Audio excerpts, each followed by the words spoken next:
Hello everyone, today I will report about the Reformation in Pietism. In chapter 5, Pop go to music culture and the church.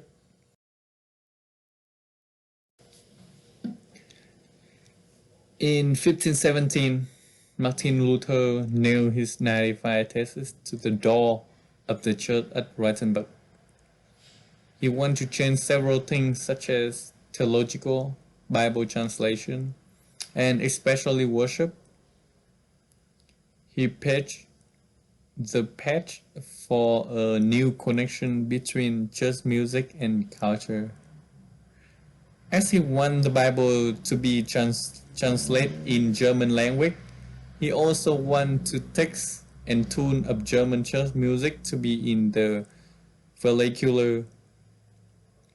Luther believed that the text and note, accent, melody, manner of the rendering out to grow out of the mother tongue. If not, this will become an imitation.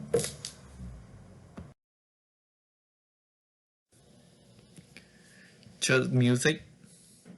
Luther was combining the sophisticated art music with accessible folk music form to create the Lutheran crowd.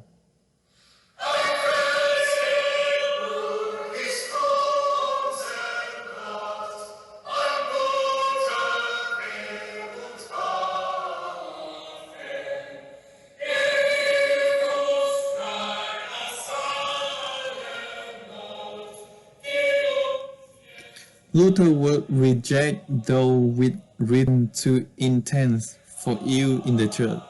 He carefully matched text and tune so that a text would have its own tune, both complementing each other.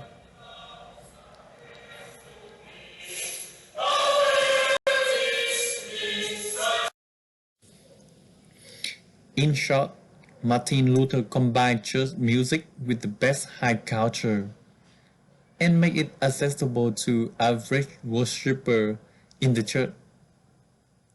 He unlimited inaccessible form of the high art.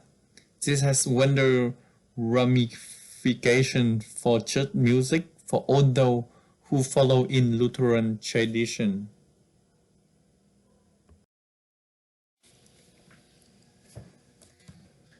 The 30 Years' War in the mid-17th century between Catholic and Protestant heavily influenced culture, religion, and their interaction with each other.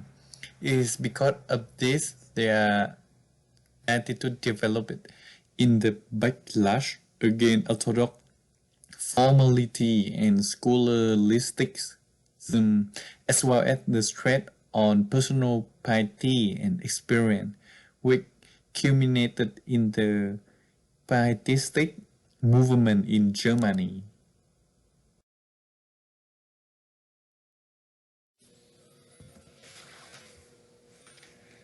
Pietism spread with men like Jacob and August, who argue that the purpose of worship and church music is to build up and edify the worshipper.